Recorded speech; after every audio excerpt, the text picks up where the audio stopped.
First, Nicole Neely. You can find Nicole on Twitter at Nikki Neely, Nicki. Nicole, thank you so much for coming to the program today. Thanks for having me on. Absolutely. So, look, I mean, I think our audience is well aware of the efforts to stop speech on college campuses, but what is Speech First doing to push back against this? Sure. So we're a new group. We're actually 3 weeks old today, and we were created because we wanted to give a voice to all the thousands of Americans who are so frustrated with this problem. Everywhere I go, you hear these stories every single day on the news, and I think there's a lot of people who want to do something about it, but there's no outlet. If you're not in school, what do you do? And so we created a membership organization to be able to channel all of that energy around this issue. We want concerned citizens, parents, alumni, friends, and obviously students too, to join this association because we want to show that there is strength in numbers. It's for a student who might want to stand up for their rights on campus, it's terrifying, it's really daunting, it's expensive, it's time consuming, and then it's just challenging because you know that you're going to face ostracism not only from your peers but also from your professors and your administrators, and at the end of the day, you still want a degree from them. And so I think a lot of students end up not challenging their schools. They just keep their head down. They don't ask the questions they want. They don't write the papers they want. They don't go to the speakers they want, maybe join a club they want because they don't want to make waves. And that's not really participating in an educational experience. So we want to give them courage that they should stand up. And also I want to show college administrators, look, there is an army of us. There are thousands of us, tens of thousands of us, hundreds of thousands of us who believe in the First Amendment and cross this at your peril. So Speech First is going to be an organization with thousands, hundreds of thousands of members, and we'll be suing schools on behalf of our association. So it will be Speech First versus University of, say, Illinois. So it's not just an individual student. The student doesn't have to put their name out there, but it's something that it'll be on behalf of our association. And that is important because what you describe, I mean, look, college is expensive these days. And I'm guessing, I know with my kids, it's a matter of if they even want to go to college. And my high school senior son is to the point now he's like, no, I don't think so. And I'm fine with that. But when you're there, listen, you're paying good money. You want to go in, you want to do your work, you want to get your degree, you want to get out, right? Or conversely, maybe you're there and the degree is secondary to the experience of college. But for a lot of people, it is just about, okay, I'm here to get an education. I'm not here to get involved in these political fights. I don't want to become an activist. I don't want to become the face of a movement. But at the same time, I feel like my educational my education is suffering because of the amount of political correctness or the silencing of speech on campus. And that does put students in a really difficult bind. I imagine, too, it puts faculty members, particularly non-tenured faculty members, in a bind on college campuses. Exactly. These days. Yeah, there are. I listened to a podcast with a professor from I want to say Sarah Lawrence College, who's also a professor at AEI, and he said before he had tenure, never stood up, never spoke up, never expressed a political opinion because it's before you're tenured, it's very tenuous. And even, talking to students, I've been talking to college students at different campuses across the country and hearing their horror stories about all the different, just little pervasive policies in the run-up to the election in November. A physics professor talking about how students should do the right thing and vote for Hillary. That actually has nothing to do with physics. From that all the way down through official campus policies. It's shocking me that there are state schools, Big Ten schools, I'm from Illinois, which is why I cite the Big Ten, that have policies. They have things called the bias response teams where you can anonymously, if you overhear something that one of your classmates is saying, you can say that offends you. You can report it to this incident team that then has to investigate it. The student in question is then hauled before essentially a kangaroo court.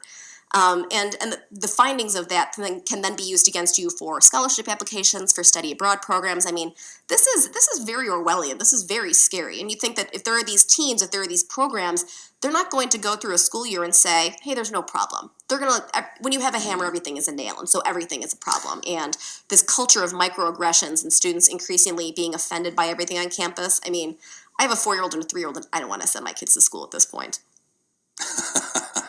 Well, hopefully by the time, they're ready for college, some of this has been fixed and cleared up. But, something that I want to highlight that you touched on there, the Ben Shapiro coming to campus and protesters coming out, those events get covered. Mm-hmm. Those do get talked about in the press. But what you just described with these bias response teams, investigating students for microaggressions. I remember hearing about a story somebody who was having a conversation with a friend in the student union. Somebody overheard and felt like student A had been disrespectful to student B, even though both student A and student B were friends.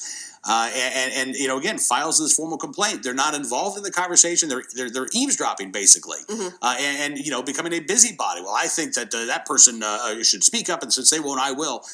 Those types of stories typically don't get a lot of press. They don't get a lot of attention. And are these types of incidents happening every day? How common and how prevalent are abuses of that system? It is. It's really horrifying. The Foundation for Individual Rights in Education, FIRE, has a stoplight index. Every year they evaluate about 470 schools. There are, just to give that context, there are 4,700 degree granting institutions in the country, according to the Department of Education. So this is just looking at 10% of them.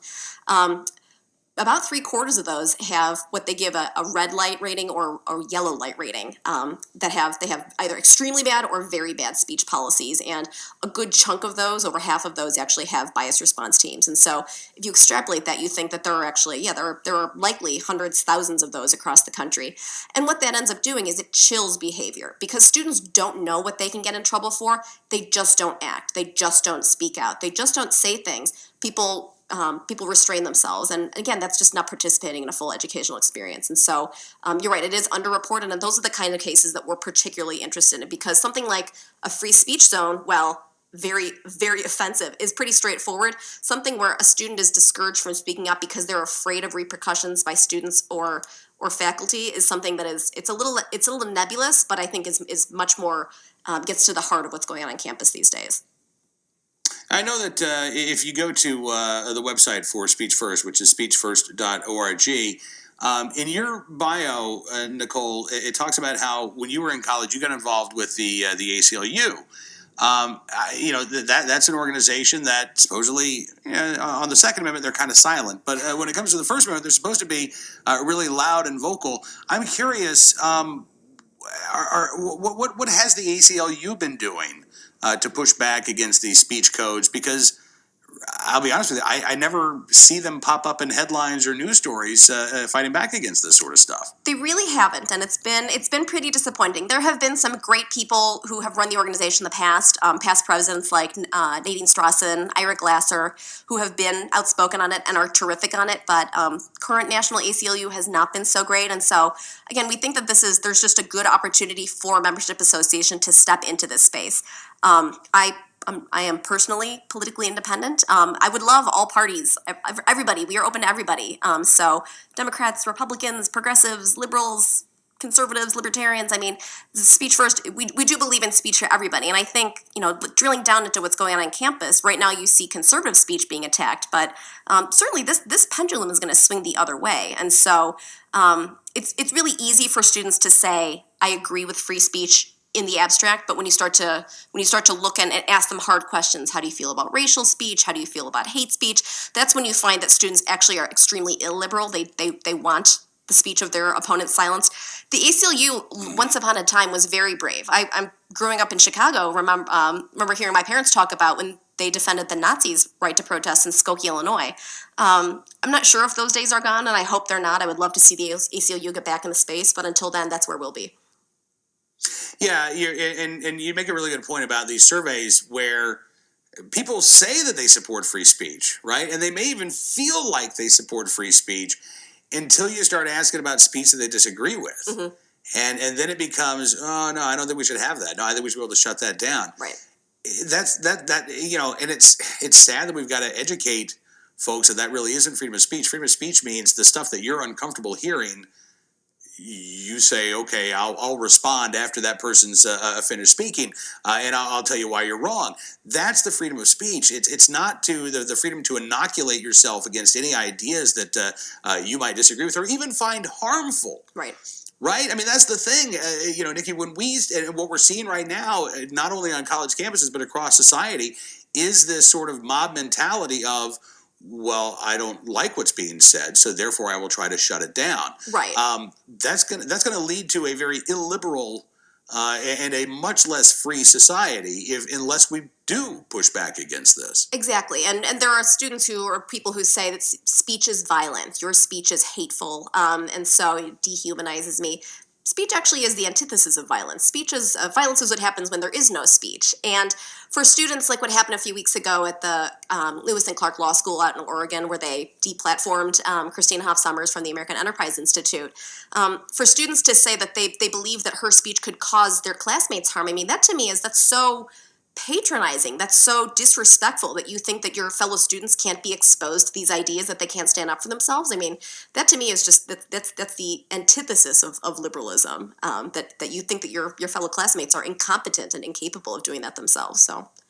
Yeah, well, but again, we are seeing no lack of evidence that is in fact taking place. So speechfirst.org, as you said, the group around just for 3 weeks or so. So if you join the group now, you become a member now. I mean, you're really a pioneer. You're going to be right in at the start of this organization. Yeah, and if your listeners use the code Radio 2018 when they go and sign up, we'll actually waive the $5 membership fee because we're less concerned right now about raising money. We want to raise numbers. We want to show that there is a huge groundswell of support around this. So I encourage everybody to go and save $5 and spend it on coffee.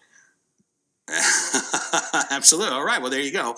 Speechfirst.org. Use that code Radio 2018. And Nicole, I mentioned this earlier in the program. So next Friday, I'm supposed to be speaking at Mary Washington University in Fredericksburg, Virginia. They're doing a 2A day. So they're going to have a full lineup of speakers. Aaron Pallett of Operation Blazing Sword is going to be speaking. Someone from the NRA Museum is going to be speaking. I'll be speaking as well. Any advice that you can offer me? Because I know that already apparently there have been some things said about trying to disrupt this event next Friday. So from a speaker's perspective, somebody going onto campus and trying to engage in a conversation, in a discussion, you got any advice for me? Film what they're doing. It's been really effective to have people like Campus Reform or College Fix out there who've been documenting this and showing what's going on, because that's really been able to shame a lot of these students and these administrations, even for schools that should have that have been charging student groups to for security fees, which is also, that's a separate problem. We can talk about that another time. There are schools like one of the University of California systems where they had Ben Shapiro. They charged a speaker a security fee, and then all of the cops actually were outside where there were not protesters. And so to be able to document what's going on and how the school does or doesn't react, I think is something that has been helpful in this space. All right. Well, listen, Nicole, thank you again for coming on the program today, and really look forward to talking with you more and more about what you're doing there with Speech First. Speechfirst.org. And again, use that promo code Radio 2018, and the membership fee is waived. Thank you again for coming to the program today, Nicole. Thanks for having me.